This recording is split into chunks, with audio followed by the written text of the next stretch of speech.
Motors PV के नतीजे कल आने वाले हैं। थोड़ा एक करते हैं अंदाज़ा अनुमान का कि अनुमान कैसे हैं, कैसे नतीजे आने वाले हैं।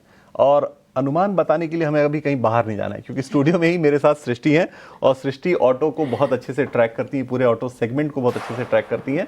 तो सृष्टि, क्या अनुमान है आपका टाटा मोटर्स पीवी को लेकर? कैसे नतीजे, बम्पर नतीजे हैं क्या?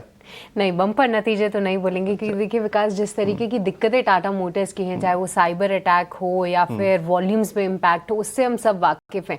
तो जब तक कंपनी इस चीज़ से बाहर नहीं निकल जाती तब तक ये कहना तो मुश्किल है। बट इस बार उम्मीद ज़रूर है, लिहाज से पॉजिटिव आएगी, क्योंकि उन्होंने पहले ही बोल दिया था कि चौथी तिमाही से जो बिजनेस है वो नॉर्मल हो जाना चाहिए वॉल्यूम्स के फ्रंट पे। और अगर एक बार वो हो गया तो कहीं ना कहीं पूरी चीज़ें जो हैं वो पटरी पे लौटती हुई दिखेंगी। इंडिया बिजनेस तो ऐसे ही अच्छा कर रहा है, 22% की वहाँ पर वॉल्यूम ग्रोथ दर्ज हुई है।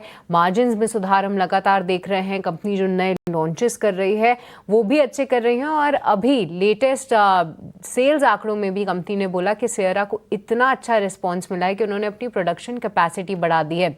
अब जेएलआर की दिक्कतें देखें तो वो अगर रुक जाएं तो कुछ ना कुछ अच्छा हो सकता है टाटा मोटर्स पैसेंजर व्हीकल के लिए। जेएलआर से इस बार फिर से इबिटा लॉस करने की उम्मीद हम जता रहे हैं। साथ ही साथ गाइडेंस जो है इन्होंने पिछले क्वार्टर ही कट कर दी थी, 0 to 2% कर दी थी जेएलआर की इबिट गाइडेंस।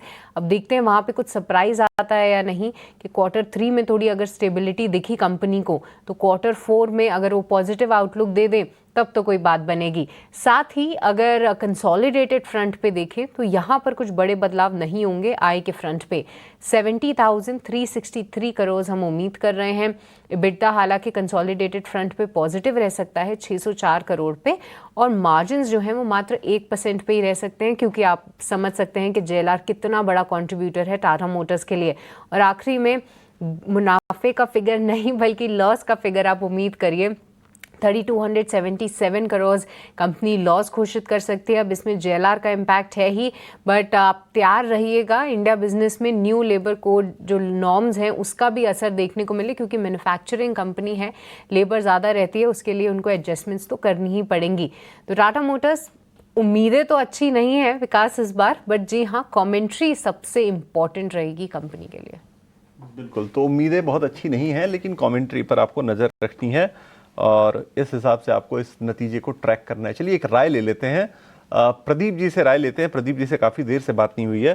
प्रदीप जी, क्या नज़रिया आपका टाटा मोटर्स पीवी के ऊपर बनता है? बहुत अच्छे नतीजे की उम्मीद नहीं है, सृष्टि बता रही है ये।